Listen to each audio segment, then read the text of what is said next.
এমপির গেঁড়াকল এমপির দলের লোকেরা কি করেছে একবার বলি। আমি এখান থেকে চ্যালেঞ্জ করে যাচ্ছি মিডিয়ার মাধ্যমে কাকলিদির কাছে, উনি 15 বছরে কি কি কাজ করেছে একটা শ্বেতপত্র প্রকাশ করে মানুষের সামনে নিয়ে আসুক। একটা এমপি 1 বছরে 5 কোটি টাকা কি করে পায় তার এলাকার উন্নয়নের জন্য। 5 বছরে কত? 25 কোটি। আর 3 5 15 বছর, 15 × 5 প্রায় 75 কোটি টাকা এই 15 বছরে তিনি উন্নয়নের জন্য পাবেন। তা আমি এখান থেকে চ্যালেঞ্জ করে বলছি, এখানকার চারানার নেতারা যারা আছে আইএসএফ কে গালি দেন, আমাকে গালি দেন, তাদের উদ্দেশ্যে বলছি তারা আপনাদের নেতৃত্বের বলুন নেত্রীকে যে কিছুই করতে হবে না, একটা এই 15 বছরে 75 কোটি টাকা কোথায় কোথায় খরচ করেছো তার তথ্যটা পাবলিক ডোমেইনে দিয়ে দাও। আমি চ্যালেঞ্জ করে বলছি 1 তারিখে ভোট তো আছে, কত তারিখ? 12, প্রায় এখনো 18 দিন বাকি। হ্যাঁ 18 দিন বাকি। আমি চ্যালেঞ্জ করে যাচ্ছি 18 দিনে এরা পারবে না প্রকাশ করতে, পারবে না, এরা প্রকাশ করবে না। কারণ আমি আপনাদের বলে যাই, আমিও তো একটা এমএলএ, আমি এমএলএ হওয়ার পরে চুরি করার লাইন অনেক কটা দেখতে পেয়েছি। চাইলে চুরি করতে পারবো, কিন্তু কাজ আমি করব না। কারণ আমার এমএলএ টাকাও তো খরচ করতে হয়, টাকা হাতে আসে না, এমপি এমএলএ টাকা হাতে আসে না, ডিএম থ্রু আসে, কিন্তু এজেন্সিকে দিয়ে কাজ করাতে হয়। আমি যখন এজেন্সিদের সাথে কথা বলেছি, কেউ আমাকে বলছে স্যার ভাইজান, কেউ ভাইজান, কেউ স্যার, কেউ এমএলএ সাহেব কত % আপনার জন্য রাখবো। আমি তো অবাক, আমি বলছি কি হয়েছে ভালো করে বলো, পার্সেন্টেজ কি গো? বলছি এমপি এমএলএদের ল্যাডের টাকা থেকে তাদের উন্নয়নের জন্য যে টাকা আছে 20% 30% করে অনেক এমপি এমএলএরা নেয়, আপনি কত নেবেন? আমি তো শুনে অবাক। আমি বললাম আমার বাপের টাকা তো নয়, এটা জনগণের ট্যাক্সের টাকা, জনগণের জন্য খরচ হবে, আমার একটা পয়সা নেওয়ার কোনো প্রয়োজন নাই। প্রয়োজনে বলবেন, কাজটা যদি আরো ভালো করে করা যায় বাড়ি থেকে টাকা এনে দেবো। তো কথা হচ্ছে সেই জন্য আমি কিছু কাজের জানি, মেটেরিয়ালস কি হতে পারে একটু জানি। যেমন আপনাকে বলি, হাইমাস লাইট দেখেছেন হয়তো, কাকলিদি একটা হাইমাস লাইট লাগিয়েছে। আমি বলছি কাকলিদিকে চ্যালেঞ্জ করে যাচ্ছি, উনি ওনার ভোটের আগের দিন পর্যন্ত এটা প্রকাশ করবে না। প্রকাশ করলে কাকলিদি 75 কোটির মধ্যে কাকলিদির দলের লোকেরা কত মাল তুলেছে সেটা আমি ধরে দেবো, মানুষকে বলে দিতে পারবো। আমি কেমন আপনাকে বলি, হয়তো একটা কল লাগিয়েছে, কল করতে খরচ কত সেটা তো আমি হিসাবটা জানি, আমিও তো কল করিয়েছি। দেখবেন ওই কল 3 লাখ টাকা বিল করে দিয়েছে, মানে ওখান থেকে 1,75,000 কম করে ঝেড়েছে, কম করে 1,75,000 ঝেড়েছে, তাহলে ধরা পড়ে যাবে। একটা হাইমাস লাইট লাগাতে যেটা 60 মিটারের হয় কি 40 মিটারের হয়, একটা মিটার আছে, এই দেখুন অবস্থা খারাপ, আমার থেকে অবস্থা খারাপের, আমি কি রুগা পেট করবো, তার থেকে অবস্থা খারাপ। তো এই লাইটটাই উদাহরণ দিই, এই লাইটটা করতে আমি এরকম লাইট না করলে, আমি তো নিয়েছি বাজেট নিয়েছি, তো এই লাইটটা হয়তো করতে 1 লাখ টাকা খরচ, ঠিক আছে। এই লাইটটা যদি এমপি মহাশয় দেখায়, দেখবেন এটা 1 লাখ টাকা নাই, তখন তো আমি বলে দেবো এতে কত মাল ঝেড়েছে। তো এরা 1 তারিখের আগে আর করবেন, এইভাবে লুটে টাকাগুলো নিয়েছে। তো আপনাদের বলবো, আপনারা যদি আমাদের ভোট দিয়ে পার্লামেন্টে পাঠান, 1 বছরে 5 কোটি, 5 বছরে 25 কোটি টাকা, আমাদের দলের লোক সেখানে দাঁড়িয়ে থেকে কাজ করবে না, আপনাদের সাথে কথা বলে আপনারা কোথায় উন্নয়নের জন্য বলবেন, সেই 25 কোটি টাকা আপনাদের কথা শুনি আমরা উন্নয়ন করব। এবং আপনাদের বলে যাই, এই ধরনের এই লাইটটা তৈরি হবে, একটা লাইট পোস্ট তৈরি হবে, তার আগে একটা বেস তৈরি হয় না, কিভাবে টাকাগুলো ঝাড়ে আপনাদের বলে রাখি। এই বেসটা ধরো 12 mm রডের দেওয়ার কথা বলা আছে, 12 mm রডের দেবে 6 mm, তাহলে আর 6 mm রডের টাকাটা খেয়ে নেবে। এত হজম করে কি করে এরা, এরা রডও খেয়ে ফেলছে, এটাই তো কাটমানি।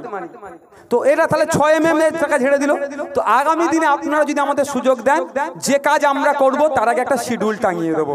ধরুন না এখানে একটা কাজ হবে, এই 100 ফুটের একটা রাস্তা ঢালাই হবে, 8 ফুট চওড়া, 6 ইঞ্চি গেজের 100 ফুটের রাস্তা ঢালাই হবে।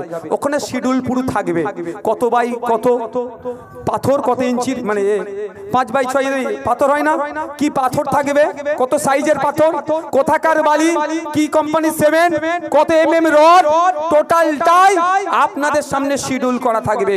আর একটা সাথে সাথে কি থাকবে, ওই যে কাজ হচ্ছে কাজটা দেখভালের জন্য আইএসএফ এর লোকেরা মাথা মারবে না, মাথা কে মারবে, সাধারণ মানুষেরা মাথা মারবে। সাধারণ মানুষদেরকে নিয়ে আমরা মনিটরিং কমিটি করে দেবো, দেখভাল করবে, ওখান থেকে কেউ না টাকা খেতে পারে। 8 ফুট চওড়ার জন্য পারমিশন হচ্ছে, 6 ফুট চওড়া করে 2 ফুটের টাকা মেরে দিচ্ছে, এটা আর হতে দেবো না আমরা। 6 ইঞ্চি গেজ, 6 ইঞ্চি গেজের জায়গায় 4 ইঞ্চি করছে, 2 ইঞ্চি গেজের টাকা খেয়ে নিচ্ছে, 3 ইঞ্চি করছে। ওই যে টাকাটা খাচ্ছে খেতে দেবো না, কারণ আমরা আগে শিডিউল করে দেবো যে কত চওড়া, কত লম্বা, কত এমএম রড, কি কোম্পানি সিমেন্ট, কি বালি, কি পাথর, সব টাঙানো থাকবে। আর একটা কমিটি করে দেবো, ওই কমিটিতে চাইলে তৃণমূলের লোককেও যদি থাকতে চাই আমরা ডাকবো, বিজেপির লোককে যদি থাকতে চাই তাদেরকেও ডাকবো, ডেকে বলে দেবো ভাই তোমরা কাজটা বুঝে নাও, কাজে না চুরি হয়। এই সাহসটা আছে কাকুলিদিদের? কাকুলিদিদের আছে? এখানকার বিধায়ক কে? ও বাবা, আর তার নামে কি বলবো, এত এত অন্যায় করেছে। বাচ্চাদের মিড ডে মিলও এরা ছাড়েনি। 6 টাকা কত পয়সা মানে বাচ্চাদের মিড ডে মিলে আছে, সেকেও এরা ছাড়েনি। এদের তো জেলে কেন, আরো খারাপ জায়গায় থাকে সেখানে রাখা দরকার এদেরকে। রেশন গরিব মানুষ, রেশন গরিব মানুষের আছে, রেশন দিয়ে তার সেই রেশনটা চলে কি, রেশন কেনার ক্ষমতা নেই। এই ব্যাটারা কি করে যে ভালো চালটা আসে সেটাকে ঝেড়ে দিয়ে খারাপ চাল ঢুকিয়ে দেয়। তো এদেরকে জেলের ভাত খাওয়াই দরকার। আর এরা জেলে গিয়ে খারাপ ভাত খাবে বলে এদের কথা আমি আবার পার্লামেন্ট বিধানসভায় বলি যে জেলে খারাপ খাবার দেওয়া হচ্ছে, ভালো খাবার দেওয়া। আগামী দিনে ক্যাবিনেটটা হয়তো জেলে চলে যেতে পারে। তো তা আপনাদের বলি, আমরা ভুলে যাচ্ছি না। সমস্যাটা কোথায় জানেন? নওশাদ সিদ্দিকীকে নিয়ে সমস্যাটা কোথায়? তৃণমূল কংগ্রেস বা বিজেপি। আমি যখন বলি দেখি যে ওয়াকফ প্রপার্টি বেহাত হয়ে যাচ্ছে, মমতা ব্যানার্জি ওয়াকফ প্রপার্টি উদ্ধারের কথা বলেছিল। কটা বাজে দেখো তো, 5:15 গেছে। 2 মিনিট বক্তব্য দেবো, এটা বলে শেষ করে দেবো। মমতা ব্যানার্জি বলেছিল ওয়াকফ প্রপার্টি উদ্ধার করব, উদ্ধার করতে পেরেছে? বলুন পেরেছে? পারেনি। উল্টে মমতা ব্যানার্জির আমলে ওয়াকফ সম্পত্তি হিন্দু সমাজের পূর্বপুরুষেরা, হিন্দু সমাজের পূর্বপুরুষেরা যেমন দেবদেবীর নামে, মন্দিরের নামে সম্পত্তি উৎসর্গ করে গিয়েছে, তাকে দেবত্ব সম্পত্তি বলে। মুসলিম সমাজের পূর্বপুরুষেরা মাদ্রাসার নামে, মসজিদের নামে যে সম্পত্তিগুলো উৎসর্গ করে গিয়েছে তাকে দেবত্ব সম্পত্তি, তাকে ওয়াকফ সম্পত্তি বলে। এই দেবত্ব সম্পত্তি, এই ওয়াকফ সম্পত্তি হস্তান্তরযোগ্য নয়, বিক্রি করা যায় না। কিন্তু মমতা ব্যানার্জির আমলে, এই জ্যোতিপ্রিয় বাবুদের আমলের এমন উন্নয়নের ছোঁয়া, এই কাকলিদিদের আমলের এমন উন্নয়নের ছোঁয়া, বিএলআর অফিসগুলোতে এমন উন্নয়ন পৌঁছে গিয়েছে, ওই হস্তান্তরযোগ্য নয় যে সম্পত্তিগুলো বিক্রি হয়ে যাচ্ছে। আমি যখন আওয়াজ তুলি, ইন্ডিয়ান সেকুলার ফ্রন্ট যখন আওয়াজ তুলছে, আগামী দিনে আমরা ক্ষমতায় আসলে এই দেবদেবীর নামে, মন্দিরের নামে যে সম্পত্তিগুলো উৎসর্গ করে গিয়েছিল, যেগুলো বিক্রি করে দিয়েছে তৃণমূলের এই উন্নয়ন বাহিনী, আমরা ক্ষমতায় এসে ওগুলোকে ফিরিয়ে নিয়ে এসে আবার দেবদেবীর নামে, মন্দিরের নামে বুঝিয়ে দেবো। তখনই নওশাদ সিদ্দিকীরা, মুসলমানদের দল, মৌসাদের মাথায় টুপি, মুখে দাড়ি, ও মুসলমানদের দল, ওর কাছে যাবি না। যখন আমি আওয়াজ তুলি যে আপনার জলজমি জঙ্গলের স্বাভাবিক অধিকার আদিবাসীদের, সেই অধিকার কেন হরণ করা হচ্ছে, জলজমি জঙ্গল থেকে আদিবাসীদেরকে কেন উচ্ছেদ করা হচ্ছে, আমার নমশূদ্র মতুয়া ভাইদের অর্থাৎ দলিত ভাইদের কোটাতে কেন নন দলিতরা চাকরি করছে, আদিবাসী কোটাতে কেন নন আদিবাসীরা চাকরি করছে। যখন দলিতের হয়ে কথা বলি, হরিচাঁদ গুরুচাঁদ ঠাকুরের হয়ে সওয়াল করি, তার ভক্তদের কথা বলি, নমশূদ্র জাতের মানুষের কথা বলি, তাদের অধিকারের কথা বলি, তখনই মাথায় টুপি, মুখে দাঁড়িয়ে মুসলমানদের দল হয়ে যায় আইএসএফ। আজ যখন আনিসকে কেন হত্যা করা হলো, 10,000 মাদ্রাসা দেওয়ার কথা বলেছিল, মাদ্রাসা তো দূরের কথা, বর্তমান যে সরকারি মাদ্রাসাগুলো আছে 10,000 উপরে শিক্ষক শূন্য পদ, মাদ্রাসা শিক্ষা ব্যবস্থা ভেঙে পড়েছে, মাদ্রাসায় আর শিক্ষা দিচ্ছে না টিচারের অভাবের ফলে। ওয়াকফ প্রপার্টিগুলো উদ্ধার করতে হবে। আনিসকে কেন হত্যা করা হলো, ঈদে সরকারি 3 দিন ছুটি দিতে হবে। যখনই এ কথা আমি বলি, তখনই বিজেপির দালাল হয়ে যায়। আরে যাবো কোথায়? আমার মুসলিম মায়ের হয়ে কথা বললে বিজেপির দালাল, আমার হিন্দু মায়ের হয়ে কথা বললে মুসলমানদের দল।